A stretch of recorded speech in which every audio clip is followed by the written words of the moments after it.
What's up? Hey, hello, everyone. Wow. So today we are back going to be talking about Survivor season 48, episode 3. A very good episode, I thought. I thought this was the best, most interesting episode of the season thus far. So my name is Rachel. I'm Alyssa, and I feel like they would have had to be doing something wrong to make this episode uninteresting, given like all of the drama that went down. Like, if you make a snake bite not dramatic, that is a skill issue.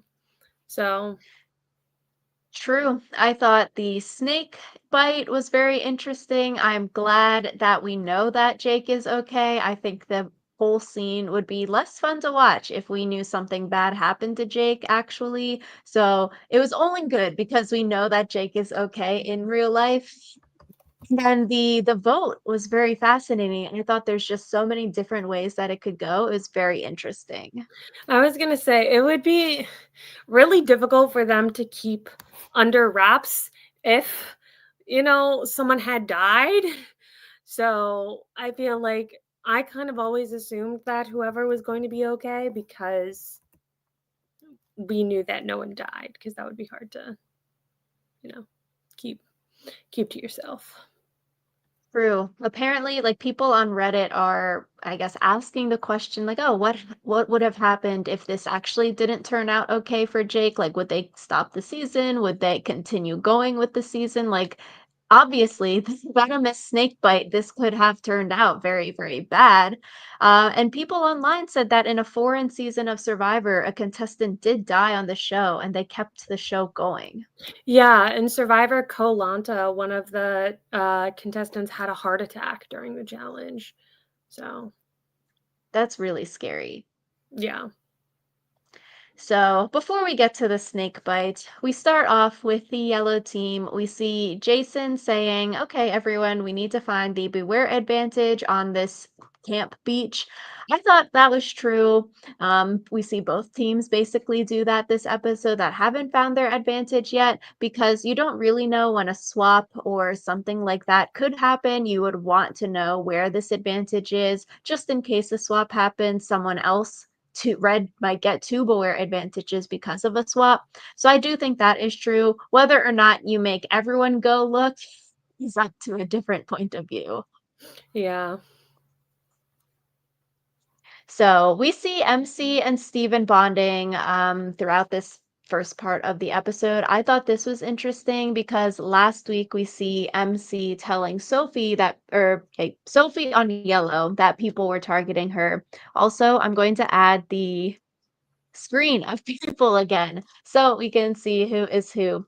Last week we saw after Matt and MC talked where Matt was inviting MC into the four-person alliance, we see MC go tell Sophie that people are throwing her name out. So I thought it was interesting. We saw MC Sophie bonding last week. Now we're seeing MC Steven bonding. It does seem like MC could have really good relationships because she does have Steven and Sophie bonded to her right now. I will say that it kind of feels like MC is the main character on the Yellow Tribe right now, just Mhm. because we have seen like so much of her relationships. But I think part of that is that Yellow Tribe, like, doesn't really get a lot of screen time given they've been so dominant and the Blue Tribe has been such a mess. Retweet. So I think going into a tribe swap next week, it'll be very interesting because I do agree. It does seem like MC has got the main character energy, like the person with the most power right now on yellow team because everyone wants to be her buddy and be in her alliance. And it is also interesting to me because Steven, first episode, we saw him too making good bonds with people, but then later he was having a little bit of like paranoia. And I was like, okay, Steven is going to be the first person voted out of this tribe because of that paranoia. But it does seem like Steven has good bonds because MC tells Steven that she found the Beware advantage, and Steven is the only person she tells. Yeah, and like you said, who you tell about these things says a lot about who you really trust. I think especially because we're getting such an edited down timeline of like what happens on Yellow. It's kind of like, okay, even if MC did tell more than just Steven, the fact that they're showing us that she told Steven maybe means that it's important. True. And good relationships between MC and Steven. I agree. I think showing someone that you have this secret advantage, you create a bond with that person, hopefully. Hopefully that person doesn't like stab you in the back with that information, which they could, but we haven't seen like Sophie or Steven throw MC under the bus with the information she's been telling them, which I think it points good for MC right now. Yeah, though again, I feel like it's hard to tell because Yellow hasn't gone to tribal yet. Like maybe they're just holding on to it until such a point where they like can throw her under the bus, where like right now there is no bus to throw her under. So like what's the point, you know? Yellow team to me does seem like the Vibes tribe. We see Red talking a lot about they're the Vibes tribe, but Red seems to have more fractures in it. Yellow, from what we've seen in the edited version, doesn't seem to have as many fractures, besides MC maybe distrusting Matt a little bit. So it will be interesting come tribe swap next week. Okay, are Yellow going to flip on each other? Are Red going to flip on each other? Just to like dwindle their numbers, or are they like, okay, it's 6v6 plus 2, we need to stay 6 people strong, but we actually really don't like this person. Yeah, I think what normally ends up happening in this kind of situation is they will try to take out like one or two of the opposing color, and then they take out like the person they really don't like from their color, and then take out like another one or two of the opposing color. Like they don't want to give up the majority, but they also are okay voting someone out if that person annoys them. So I think it also depends on which way the two blues end up going, because if the blues both go with yellow, then red is kind of screwed anyway, so maybe they're going to throw someone under the bus so that they can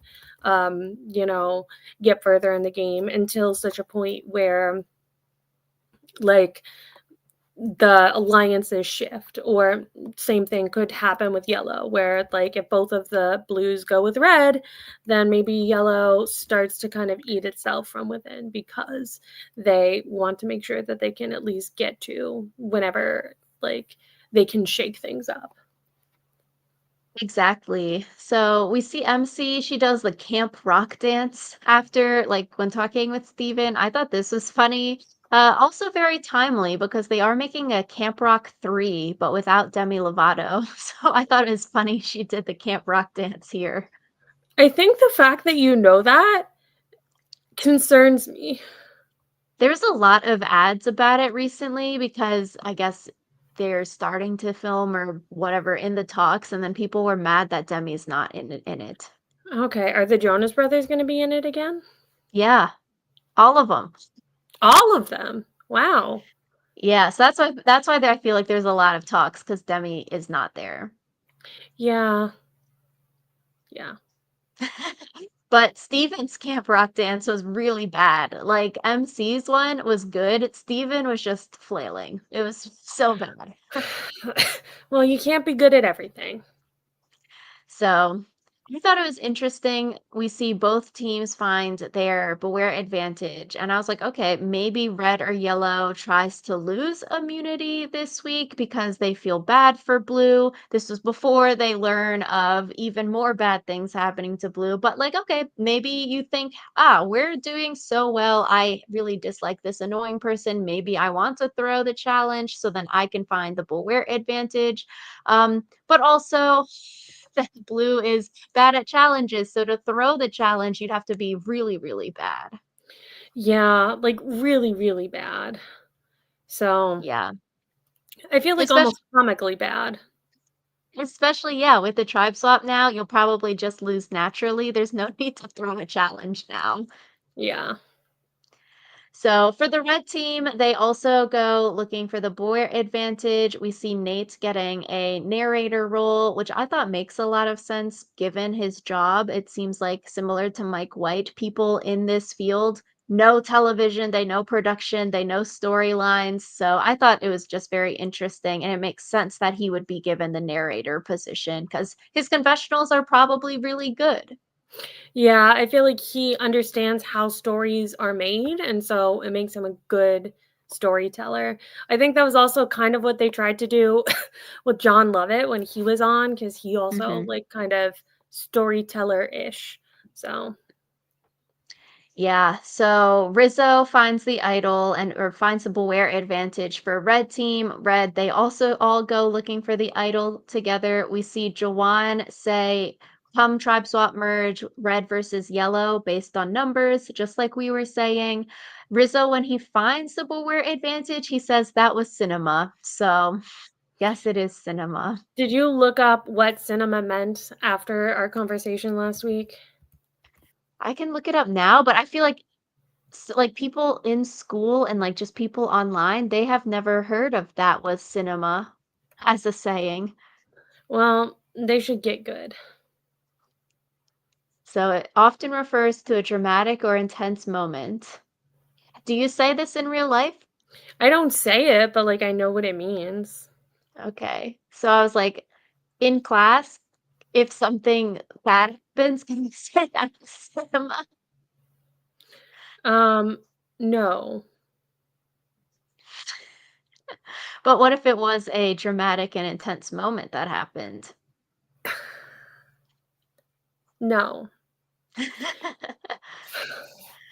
So No. Rizzo finds it. We also see Sage is nervous about where she stands in the tribe. She sees other people becoming closer to each other than they are with her, which I think that's a pretty good read. It's like, okay, seeing everyone else is doing these things together, but they aren't doing these things with me. That is a red flag and very valid. So I thought that was a good read. Yeah, I thought that was a good read too. I think just generally you want to be aware of other people's relationships, and I think knowing you're kind of on the outs is important to then get on the ins. Um I think maybe she could have been she could have gone about that in a little bit of a different way though. Yeah, I'm like, I wonder. So Sage has a confessional saying like all of her best friends growing up would ghost her, which has now created problems in her life about making friends. She seems very hurt by this growing up. And it seems like, okay, is she picking bad friends to be friends with and they are all bad people? Or is the common denominator the person that this keeps happening to?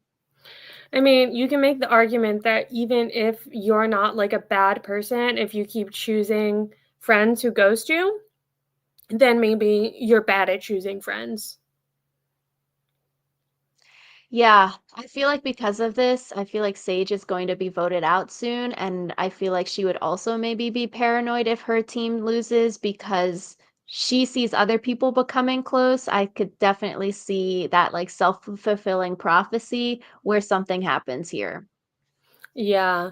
I think it's one of those things where, like, maybe if you tell your friends, like, oh, I don't want you to ghost me, like, I have bad experiences with being ghosted in the past, like, and that makes it awkward because, like, what are they going to say? Like, hey, I don't want to be your friend anymore. Like, yeah. That's true. Maybe if you do bring that up, it pushes people away. Or just like people don't know how to deal with that. Yeah. So we see Sage then go to Shannon and then throw Savannah under the bus. We've got three girls, women here with S names. So Sage goes to Shannon to throw Savannah under the bus. To So then many last names. Shannon yeah, Shannon in confessional says that me and Sage, we have a soul sister vibe. But then Shannon goes and tells Savannah that Sage is throwing her name out. I was like, oh no, Sage picked the wrong person to tell this to because Shannon literally ran directly and shared it. Yeah. I mean, it's also one of those things where maybe you shouldn't be directly saying names about stuff like this. And maybe, like, you just say, what's your vibe on the tribe? So, like, you know, because I feel like you shouldn't give someone enough that they can then run and tell someone else about it, if that makes sense. Last week, did MC tell Sophie that Matt said her name or she just said people? I think it just was people. I think it just was people.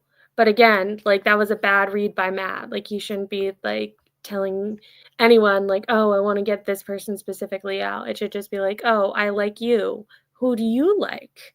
That kind of thing. True. Keep it vague. Don't give anyone any ammunition to be used against you. So yeah, it's like, okay, Sage either picked the wrong person to share, so it's like, okay, that's bad, or her delivery here is bad and she shouldn't have thrown out someone's name. Exactly. And I feel like Sage, like, the reputation she already has with her tribe is kind of like silly, goofy, weird. And so I feel like maybe she should have also paid attention to the way her reputation was making people react to her. And then I feel like they had a different reaction to Sage saying it than they would if like anyone else on the tribe had said it, if that makes sense. That's true. So then we see Savannah mad at Sage in a confessional, which I thought was interesting because it seems like Savannah dislikes people in confessionals. Like she is mad at Sage and would be like, I'm gonna put the vote on you, girl. Or she's mad at Jawan saying, like, okay, Jawan, frustrated by the fire, he's kicked out of the alliance. But it seems like on the island, Savannah is able to fake it, be nice with the people she might not like at the current moment. Like you don't have outward beef with Jawan because he put the sticks in your bag last week, but it seems like they can be cordial, friendly. So I thought that was good. She's able to fake it enough that in confessional she can smack talk people, but on the island it seems like they have an okay relationship. It also is interesting, like, hearing you talk about the people she talks bad about. Sometimes it feels like she kind of, like, has a hairpin trigger where it's, like, the smallest thing makes her go, like, "Okay, I'm not fucking with you anymore." And it does make me wonder about, like, how that's gonna go moving forward. Because especially as you get further in the game, I feel like it's going to be harder to just be like, "Oh, I don't like this person's attitude, so I'm not gonna, like, work with them anymore." Yeah, it seems like very confrontational in confessional, but not on the island. Yes. So I guess that would be interesting once it gets more close to the end. If you're able, I feel like also it's like more days, you're more tired. Are you able to keep up that facade that you don't like someone so much in the island and only keep it to confessionals? Or would your true colors of how you feel about someone come out because now you get less sleep, you're more tired, you're more exhausted? And also, you have fewer people as a buffer, where, like, right now, you have 6 people on your tribe, so you can spend time with the 4 people you like instead of the 1 person you don't. But, like, as you get fewer and fewer people, it's kind of like it becomes more obvious if you're, like, always avoiding someone. Yeah. So we go to commercial break, we come back, and then there is a shot of the sea crate snake swimming around in the ocean before Jake's scene comes up. And I was thinking, like, okay, do they just have this B-roll of this snake and so they used it? Or did they take this B-roll after it bit Jake? But also, if it was before, then you'd know that there's these really venomous snakes here. Yeah, I'm pretty sure that they took the B-roll after. I think also, like, they are aware that, like, the venomous snake exists. I think it's just they didn't realize that it was so close to camp, or even just, like, if it's close to camp, like, they might not realize, like, "Oh, it's close," if that makes sense.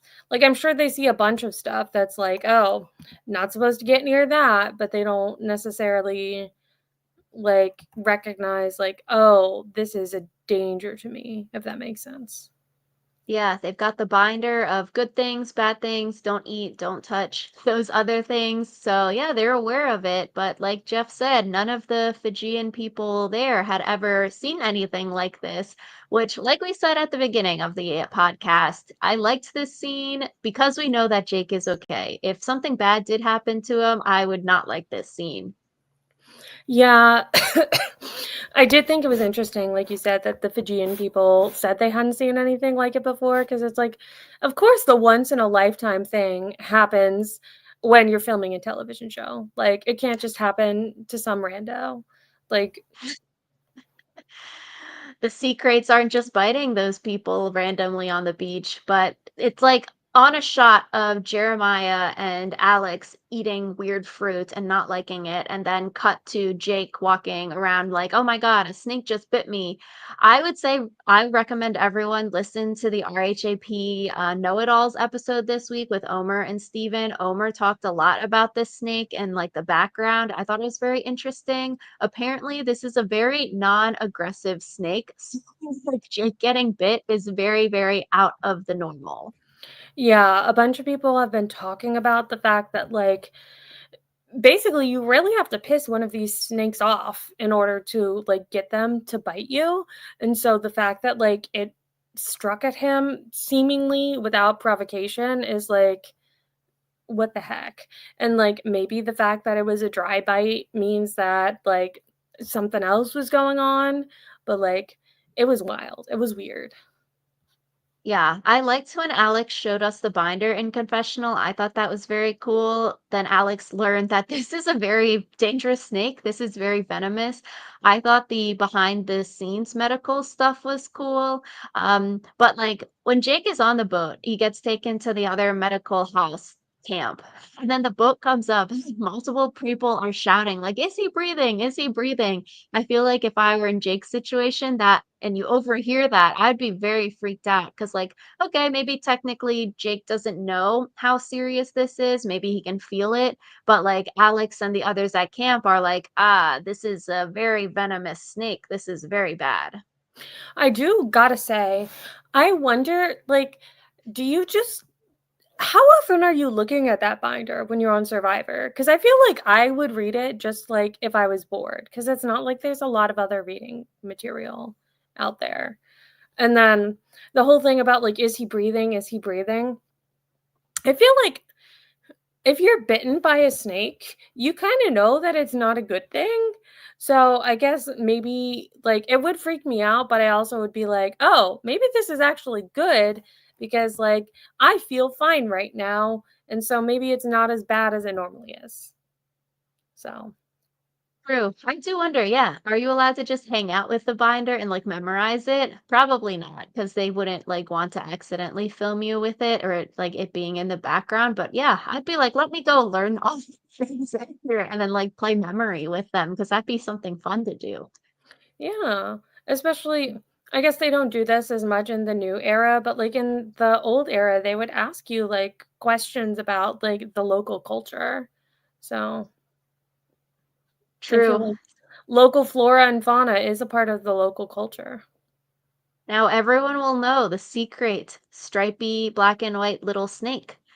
Also, when Jake got to the new medical camp, they said it took him 45 minutes to get to this new camp. If this wasn't a dry bite, like, would Jake be okay? Like, it seems like 45 minutes from bite to the new camp is a long time.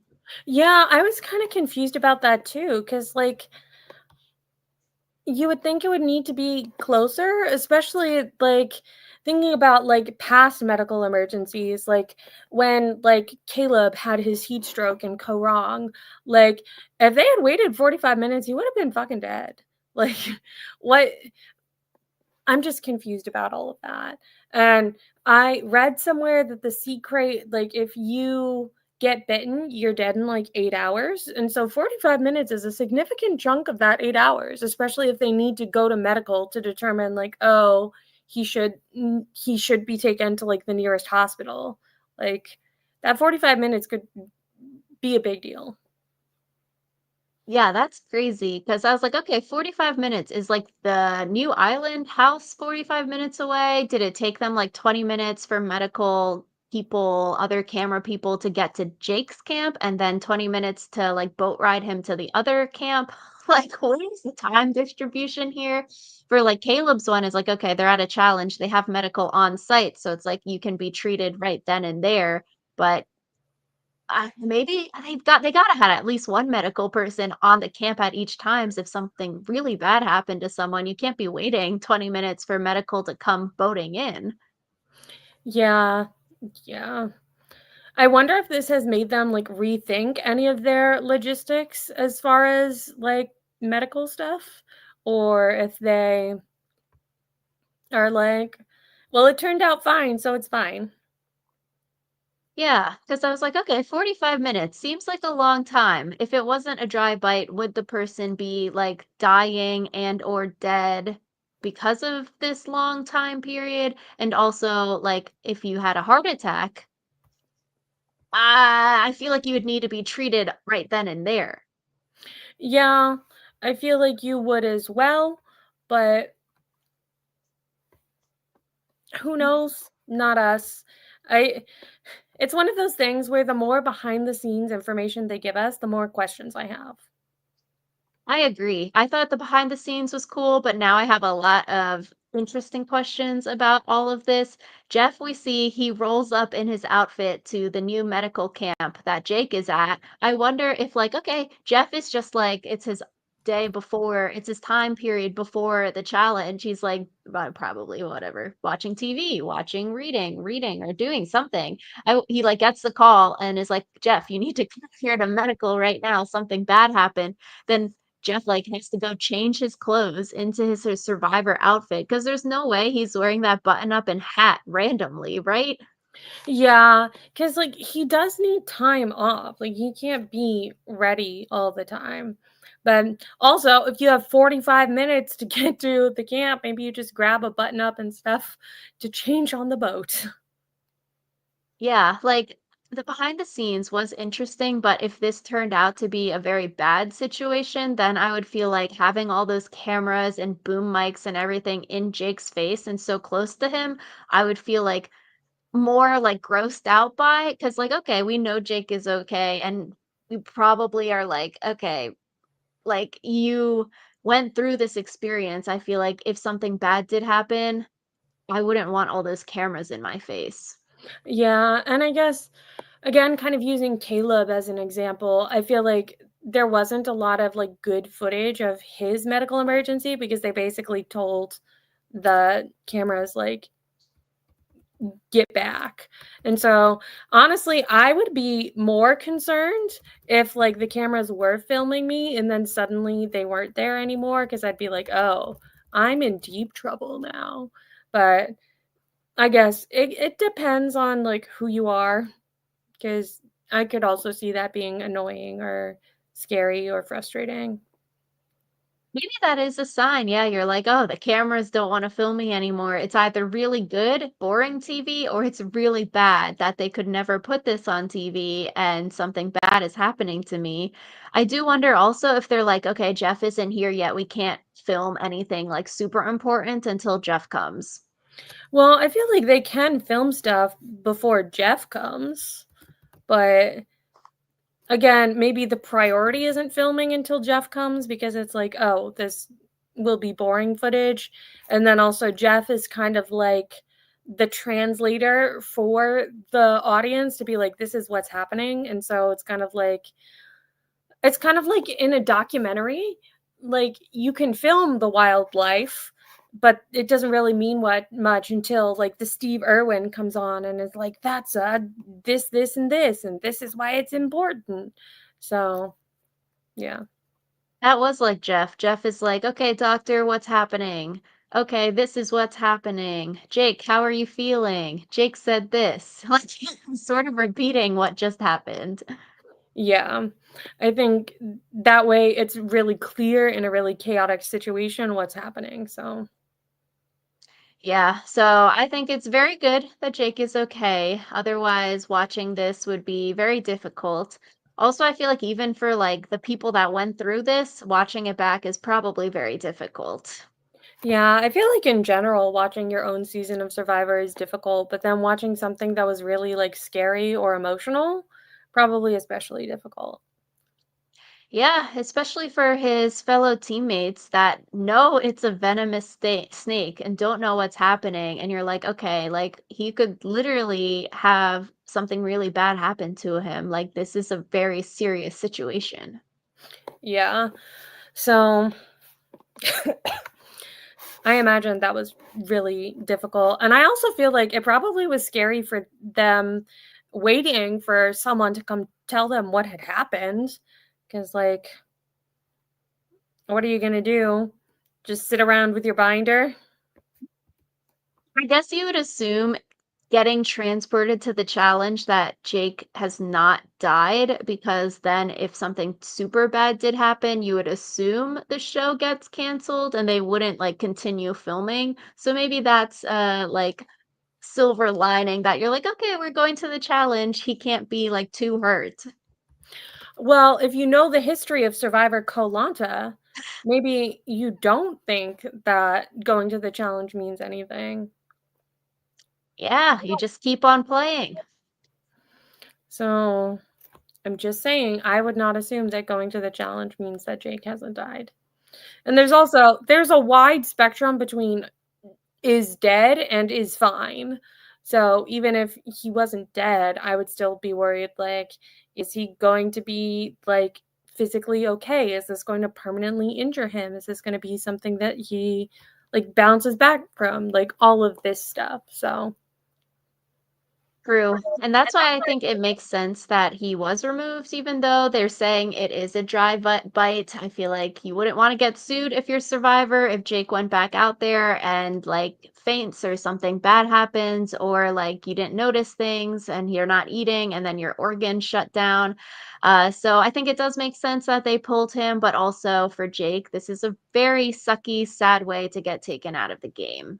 yeah, especially because he has this whole story about his dad and how his dad wants to be able to like see him play Survivor.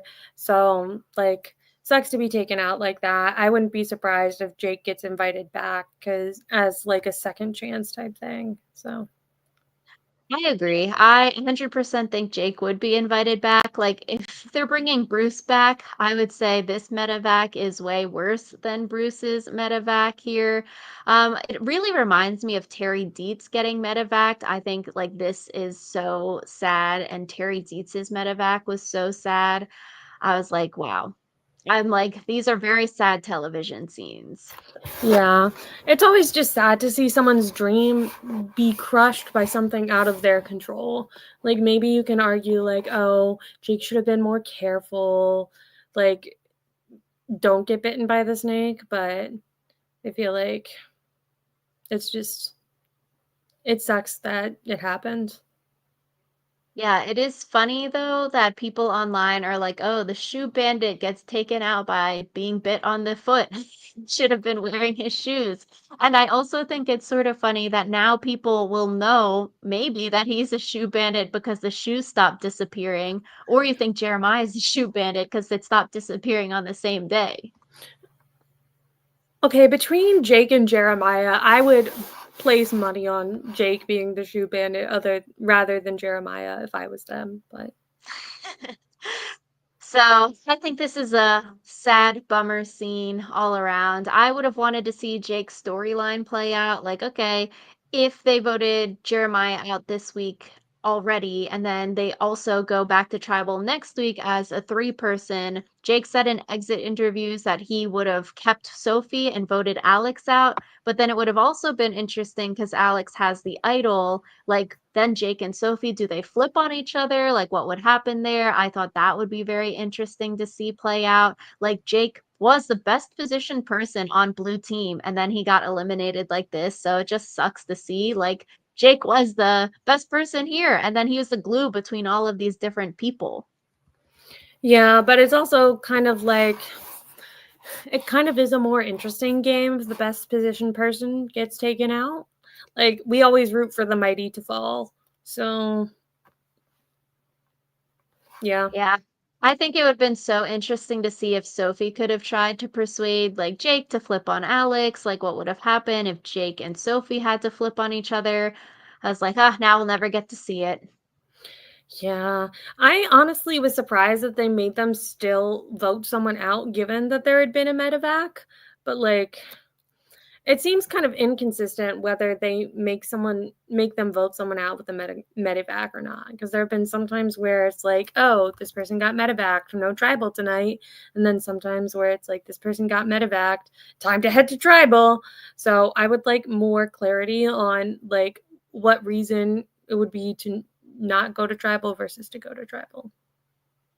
I was reading online, people are saying the rule is that if the medevac happens pre-immunity challenge, you will still have an immunity and someone will get voted out, compared to if the medevac happens after immunity challenge, like no matter what team it happens on, like then they cancel the tribal council, which I guess makes sense. We'd have to go and do the stats if that's actually true or not. Because like say they canceled the episode here with just Jake getting medevaced. This happened in like the first 45 minutes, then they still need to fill the second half of the episode. So I guess it makes sense in terms of that compared to like, oh, you ran the entire challenge and then someone like gets medevaced after, you could still fill the 90 minutes. Yeah, I guess. But it's also kind of like looking at it just from a player perspective, I would be pissed off if what happened to the blue tribe happened to me, where it's like we lose two people in one day because of medical stuff, in addition to having to go to tribal. Yeah, they should be like, Jeff, this is illegal. You can't do this to us. We are already suffering. But it does seem like what's meant to be will be Jake got to see the birth of his son, which is very cool. His dad also got to see him in a few episodes. And I feel like even though he got medevaced here, which definitely sucks, I could definitely see him being invited back. Yeah. He kind of gets the best of both worlds because he's probably going to get an invitation back and he got to see his son being born. So look on the bright side, I Yeah, guess. imagine if you got bit by the snake and you miss your son being born. Like, that'd be a lose-lose. Yeah, that would suck. So I would want to like if they're doing behind the scenes stuff, I want to see like Jake calling his wife and then telling her what happened and like seeing her reaction and then like Jake saying like, "Oh, is my son born yet?" And then she's like, "No." And then he's like, "Oh, I'm coming back." Like I want to see that. Yeah. I imagine that would be wild for his wife as well, like thinking that your husband wasn't going to be home for your son's birth and then suddenly hearing that he is, but also you're not going to make $1 million. So, A lot of really hard things and just like thinking you maybe might die and never meet your child. That's just so like hard and sad to even think about. yeah. I I would be curious to hear from Jake like how much he thought he was going to die, if that makes sense. So, Yes. Yeah, sort of gruesome, but yes. It seems like he did, like he mentioned his son multiple times when he was being treated by medical. So it does seem like it was running through his mind. Like this is more than the game at certain points. Like your life is worth more than Survivor. yeah.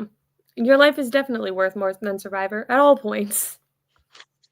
Yeah, so we roll up to the immunity challenge. The two teams, yellow and red, are standing there. Blue rolls up in their boat, and only three people get out. Everyone is like, ah, so shocked, but Jeff hasn't said anything yet. I really love seeing everyone's reactions for like big moments like this. I just think it's so like fascinating to see how people react. Yeah. I I almost wish that someone would be like, "Okay," and like not make a big deal about it though. That would be funny. Yeah, no, Jeff says Jake has been medically evacuated, talking about the snake. Blue is crying. I thought this was really sad. And then like the other teams are crying also. But it would be funny, like later on, did anyone say like someone had to have been like talking with someone else or in confessional, like, ah, that really sucks. But like low key, this is really good for me and my team because Jake is a good competitor. He's very strong physically. Like we wouldn't have wanted to go to the merge with him. So like Blue, that really sucks, but this is good for me. Did anyone say that? I feel like Savannah probably said it. Just saying. And you definitely can't include that in the episode because that would be like very rude. But I would want to know. I think it could be funny. It would definitely make someone's edit more villainous, but it would be funny. Yeah, they're like, boo hoo, why are these people crying? Like, that I would want to know if someone said that. Yeah. But they're talking to people, like getting people's reactions of what happened. And then Jason is like very sad about this. He's like, I feel so bad. I just don't know how to help them. And then Jeff basically is like, oh, if the other teams want to help you, that is like sort of like throwing a challenge, they could let you win and then they would be having to vote out one of their own. And I was like, oh, maybe that's true. Maybe one of these teams should have helped Blue out and let them win. But like we said, throwing the challenge would be very hard because of the puzzle portion being so bad for Blue. It also is kind of confusing because I feel like at some point, wasn't there a rule against helping someone in individual challenges? Like you weren't allowed to help someone in an individual challenge, or am I making that up? I'm not sure. Yeah, just because I don't know. It feels like the helping rules are very woobly and it's kind of just whatever makes best TV and not necessarily like consistent Yeah. rules. Like, could Jason on Yellow have finished Yellow's puzzle, then he runs over to Blue and does Blue's puzzle for them, sending Red to Tribal? I wonder if that's against the rules. I feel like it's probably not against the rules, but it also wouldn't be very smart. But you're like, we feel so bad for them. Yeah, I agree. Probably wouldn't be smart, but I think that would be like game changer. You get invited back for doing that. Yeah. I feel like you might get, like, a hero edit, but I don't think you would get invited back necessarily. I thought it was also funny when Jeff was explaining the whole snake situation. Then he's like, "Oh, we've got a water challenge today, but the water's safe, guys." And he forces them to go swimming. I gotta say, Jeff saying the water's safe would make me doubt whether or not the water was safe. Like, I wouldn't have thought about it until he's like, "Oh, the water's definitely safe." I'd be like, "How could you check this entire water for a sea crate? You can't check the whole ocean." That's what I'm thinking. I would just think like this is a freak accident until Jeff is like, "Our crew is also swimming here, so you don't have to worry because our people are also in the water." I'd be like, "What the heck?" I'd be like, "Oh, so you want your crew to also get bitten by a snake, huh?" Yeah. Could be like, "I'm sitting out. We only have to play 3 people for this challenge. I don't wanna go." Yeah. So, I thought that was funny, but the challenge, they have to go through water obstacles and then do a puzzle at the end of the challenge. It does seem like Blue is just like really bad at puzzles. They don't have a good puzzle person. Like last time, they were ahead on the physical portions until they got to the puzzle portion. Here too, it's like they got to the same point as everyone else. They were doing the puzzle with everyone else and then they lost it at the end. So it just seems like Blue needs a puzzle person. It does kinda make me think about I think we mentioned this last week, just, like, how do they balance the tribes? Like, do they intentionally try to be like, "Oh, this person said they're good at puzzles, so we're gonna put this person on this tribe because they're good at puzzles." Like, what's the how do they do that? Because I feel like it's unfair if you intentionally make it so that a tribe doesn't have a puzzle person, but then it also seems like really bad luck that of everyone who knows how to do puzzles, none of them ended up on a six-person tribe. Yeah, it could also be like you say in interviews, you do puzzles for fun, you're good at puzzles, but then once you're out there, you turn out to be like really, really bad at puzzles. Now I'm like, if I go on Survivor, I need to practice puzzles first off, but I really hope that I get a puzzler on my team because all of these challenge are literally rinse and repeat the same exact thing. Do an obstacle course and then do a puzzle. So like the puzzle is the great equalizer, like we always say. So if you don't have a puzzle person, you like literally suck. It's also interesting because I feel like all of the puzzles are very similar puzzles, like, Hmm. they're basically jigsaw puzzles, and, like, there are other kinds of puzzles to do. Like, there's puzzles like the slide puzzle, there's puzzles like the, like, turntable color ball puzzle that they did in Chrissy Hofbeck's season. There's, like, so many different kinds of puzzles, and it's like, maybe they're just bad at jigsaw puzzles, but I don't know. I feel like they need to switch up these challenges Australian Survivor, I think they do a good job at different kinds of challenges. The challenges over there are a lot more physical, but at least it's like, okay, if you don't have a puzzle person, you're not like automatically losing every time because there's like strength challenges, there are fighting challenges, there's like eating, just random other stuff that different skills get tested. So it's like, okay, I think it'd be fun to do a strength challenge. Then maybe when Jake was there, his team could win, like holding sandbags or something like that. Last person standing wins immunity for their team. Stuff like that, I think would test different skills. So, like, if you don't have a puzzler, you're not automatically losing every single week, which just sucks. Yeah, like, I think about I forget the name of the challenge, but it's the one where you're, like, in the water carrying heavy bags and, like, you have to catch the Running. other Yeah. tribe. Yeah, and it's like, that isn't pure physicalness, like, there's a strategy to, like, oh, when do you run and when do you walk? But, like, it's not just rinse and repeat obstacle course puzzle, so Exactly. Blue started well on the puzzle. They had a handful of puzzle pieces. Like it looked like they were in second place for a bit. Then it cuts to like yellow and red. Then it cuts back to blue.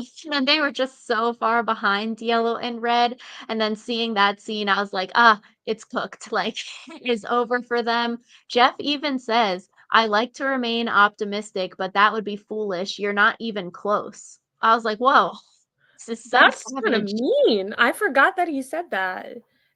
Jeff is Yeah. savage. So like yellow wins and then red is almost done and then the sad music starts playing because red has like two pieces left and blue is very, very far behind. I thought this was sad also, like very sad and very awkward for the other two teams winning. Like there's no screaming, there's no cheering, there's no celebrations when everyone else finishes. It's just like, yay, we win, but also like, dang, us winning sends blue back to tribal and like they're already having a very crappy day and week. Yeah, like, you just saw them cry about losing their team member, and then, like, you send them to tribal again, like, I would feel bad. But I also, at the same time, it's hard to be like, "Oh, I should n like, they shouldn't go to tribal because then I would have to go to tribal," so Yeah, it's sort of like a double-edged sword. Like you have the empathy for them, but also if they won, that means my team could be going to tribal and we would have to vote someone out. So, sort of a lose-lose situation there. I thought this was so sad. Blue just looked so defeated, and I was like, this isn't fun. I don't want to see them crying and sad. Like, this is hard to watch. yeah, like, there's a certain amount of watching someone else's sadness that is fun, and we got past that point, so, But yeah. I'm excited for to see like Sophie and Alex actually win something. That will be a good reaction. If But they actually win something, they which, continue like to lose. I mean, I can't decide which would be funnier, if they both got put on the same tribe and that tribe lost, or if one of them got put on a different tribe and then they end up being the first person voted out of that tribe. I feel like there's a lot of opportunities for comedy here. It's like, you were the bad luck, you're destined to get voted out. It's like, okay, the Denise Malcolm, except Denise's team continues to lose and she has to go to every single tribal council. She doesn't know what winning with a team is like. Yeah.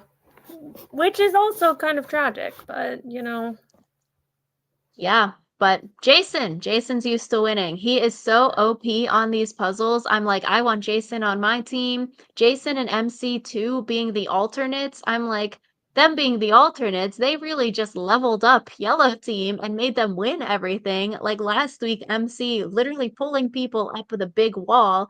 Every week, Jason winning these puzzles at the end of the challenges. I'm like, okay, I wonder if the two people that got kicked off Yellow Tribe for talking before the game started, if like the team got so much better without me, or if the other four people are like, thank God those people got kicked out because now our team is stacked. yeah. Yeah. I just also like it must feel so good as MC and Jason to like be the alternate and then be on a winning team because I feel like if the yellow team had lost, it would be really hard for MC and Jason because they'd be like, "Oh, if I hadn't been here, would they have won?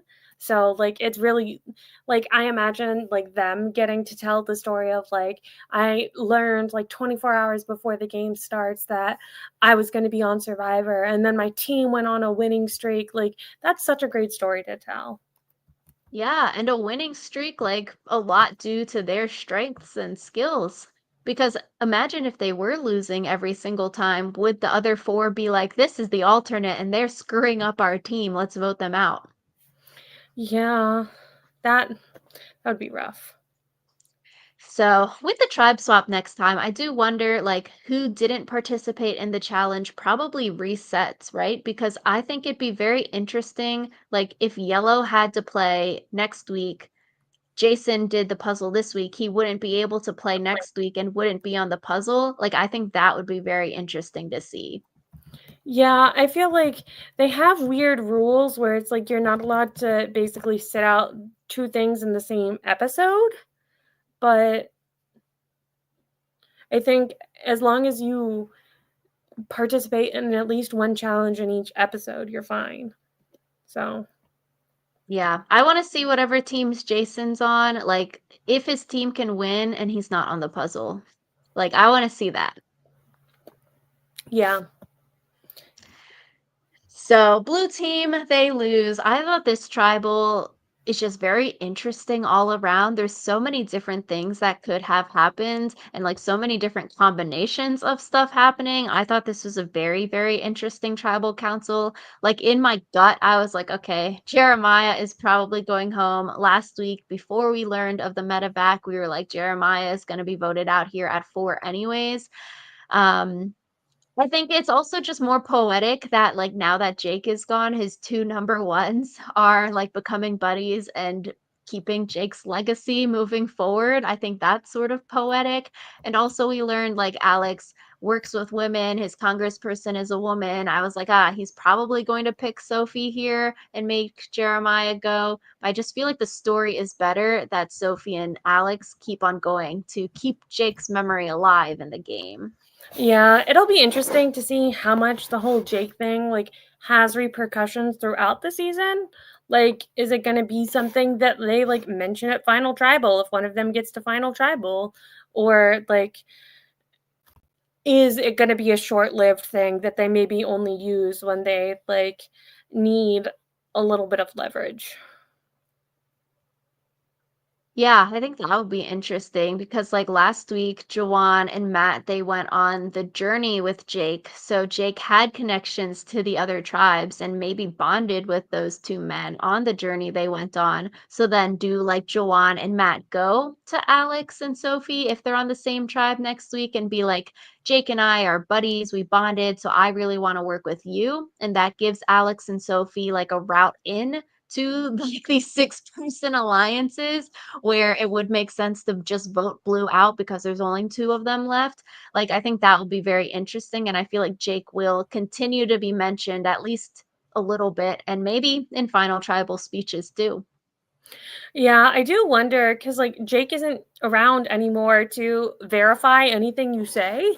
So like you could be like, "Oh, Jake said that like we should work together." And it's not like they can be like, "Oh, no, he didn't," because like you can't like go and ask him. So, Yeah, like full fantasy, but it would be interesting like if Jawan did steal like Jake's vote and then Jake gets eliminated, like you just still have his vote, but there's no repercussion. That would be interesting. yeah.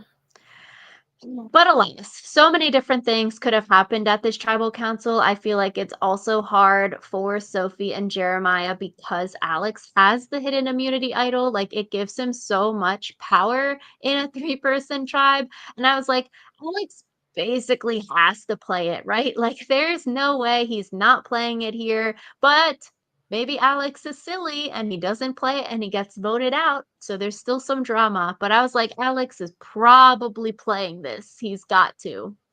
Yeah, just because how dumb would it be to get voted out on 3 people with an idol in your pocket? That's what I'm saying. I'm like, Alex, you've got to play it, probably. But we've seen worse happen. And like people can get cocky, they can get like subdued. I was like, maybe the other two can trick him into not playing it, and then they do a flipperoo and they vote him out. I was like, Fantasyland, Sophie and Jeremiah, they need to go full Kyle and Camilla and fake it to Alex. Make Alex not play the idol and then get voted out. Then you Yeah. still flush the idol. Win-win. Win win. So Sophie and Jeremiah, they did see that part of the Kyle Camilla season, so maybe. But also, I feel like in a three-person tribe, it just is so difficult because every conversation is fake.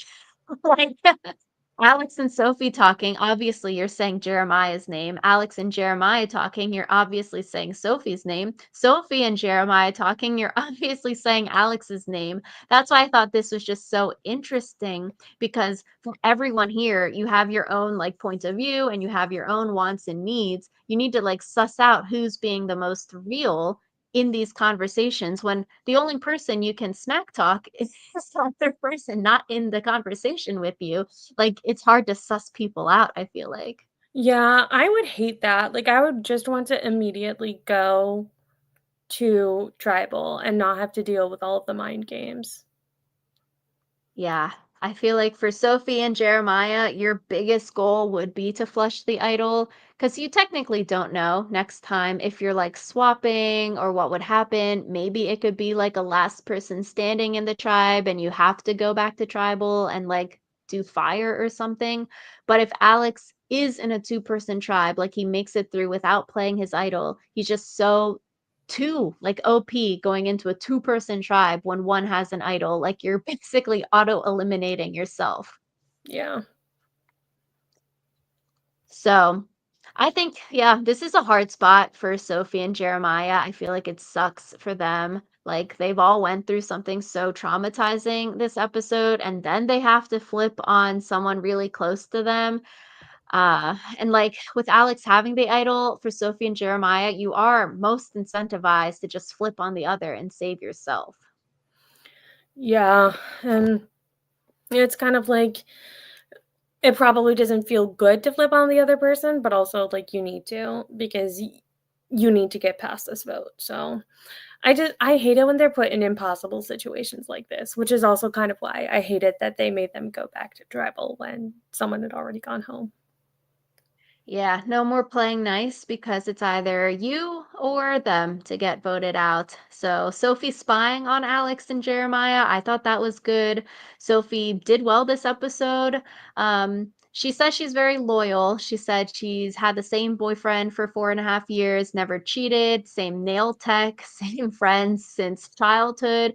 And I was thinking, do these things show that you are a loyal person in Survivor? I feel like not cheating on your partner is like bare minimum. Like, I'm not like, oh, someone who doesn't cheat on their partner is super loyal. I'm like, oh, someone who doesn't cheat on their partner is like a normal fucking person. So I feel like it wouldn't say anything to me as a player in Survivor, but maybe my standards are too high. Yeah, to me, I was like, oh, these are like normal things. And then the same nail tech and same friend since childhood was like, okay, you just haven't like moved away from your home. Once you like something, like once you find your nail person, you stick with that person. So I don't know. To me, it didn't really show like loyalty in the game of Survivor. Yeah. Like maybe if you like were in a position where you could have abandoned one of your friends and you didn't, but like you said, it's kind of just I've gone to the same hairdresser since I was a literal child. That doesn't mean that I'm a loyal person. It just means that she does a good job doing my hair. Like, Yeah, Alyssa, we've been friends since childhood. Rachel and I have been friends since we were in kindergarten, in case you guys didn't know that bit of lore. And so, if one of us goes on Survivor, I feel like we should use that as the proof that we're loyal. I've had the same friends for 22 years. So, Literally. So maybe Sage needs to link up with Sophie come Tribe Swap because Sophie would not be a bad friend and would not ghost her like all of Sage's friends. exactly.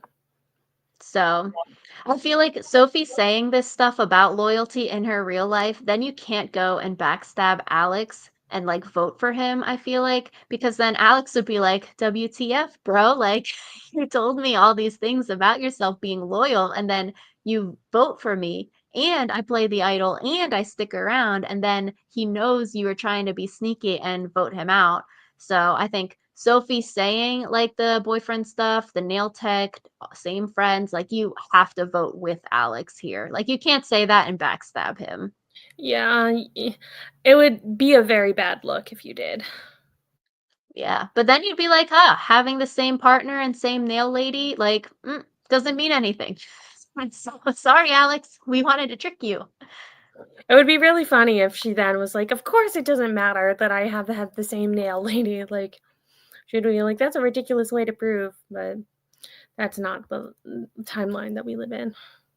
Yeah, I think Sophie did really well this episode. Like, she got the other two people to vote for each other. She didn't get a vote here. She loses an ally in Jeremiah, but hopefully Sophie and Alex they form some kind of bond. I feel like we never really saw them talk on the show besides like through Jake or with Jake. So it is interesting, like, are Sophie and Alex actually close, and will they continue to align moving forward, or are they actually just like formed by convenience now? Yeah, it's kind of like when you graduate high school and then you have to decide, like, "Oh, are these people actually my friends, or were they just the only people that I could be friends with in my high school?" So, that'll be fun. True. And I thought this vote was also interesting because you could have like a 1-1-1 tie. That would be fascinating if someone played their shot in the dark. I think that was just very complicated above my pay grade because then you don't have a vote and then the votes are going different places. That hurt my head to do math on. And like, if I were in that situation in a three-person team, I would be asking production, like, okay, running through scenarios, what are the rules? If there's a tie, what are the rules? If someone plays their shot in the dark, like, I would want to know. There's too many things up in What the if air. they all played their shot in the dark? That's what I like. Okay, like if Alex played the idol and then Sophie played the shot in the dark and say it hits, Jeremiah goes home, a la like Cerise style. If it doesn't hit, but like Sophie doesn't have a vote, so then that just means Alex and Jeremiah have to vote Sophie out. Or I mean, Alex could still vote Jeremiah. Then it's like a 1v1. It's too Well, if Alex confusing. votes for Jeremiah and Jeremiah votes for Sophie, then they have to go to an agreement, otherwise they go to rocks, but then the only person who could draw rocks would be Sophie? Yeah, but it's like they would never agree because Jeremiah wouldn't let himself go home unless it's like Cedric and Say and Justin. Like they're Well, like I that's a feel three like person. the idea of like, "Oh, I'm not going to go home, we have to agree on Sophie," or what? Alex goes home? But I don't if he know. plays the Like you idol, said, like this it's makes my head hurt. It's above my pay grade too. yeah. I was like, it's so interesting, but it's a lot. I yes, to be like production. What are the scenarios and what are the rules? Yeah. Tell me what all of the rules are. So I also thought it'd be interesting for Alex if he had a hourglass time machine. If Alex knew that Jake was going to get medevac to this episode, would have wanted to turn back time, go back to last week and keep Annie around? Like, does he regret having to go into a tribe swap with Sophie, or is he okay with Sophie, or would he have rather have had Annie since we saw Alex and Annie form their like secret relationship? Like I'd want to know, would Alex have rather kept Annie if he knew Jake was leaving? Yeah. Maybe someone should ask Alex that if he ever gets voted off.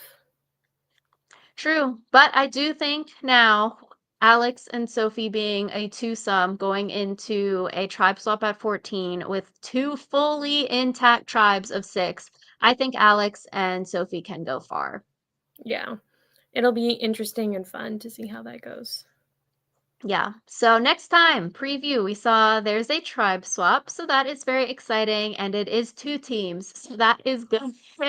One of them or both of them have to win something and they can't get stuck on another loser team. That would be very bad. That would Um, be very bad. I thought it would be interesting if Alex and Sophie became like team captains and then they each get to pick their own team. It seems like it's random made teams next week, but I thought it would be interesting if Alex and Sophie became a team captain. Yeah, I feel like that would just cause too much drama though, and then it would be putting Alex and Sophie like in a Hmm. disadvantageous position because like no one wants to be the team captain really because then you have people who are mad at you. That's true. Yeah. Or maybe like a snake team captain where like Alex has to pick a woman and then the woman picks a man. So then you have like equal numbers in that rather than like, oh, Alex picks six, Sophie picks six, but like the snake captain thing. Yeah, but that still would put them in the position of like, oh, I think so and so is the strongest woman, which could then create hurt feelings. So I feel like we need to bring back those challenges where people like are mean to each other. Like, who's the loserest person here, or who's the most annoying person, and then they have to vote. We need that again. Come individual immunity.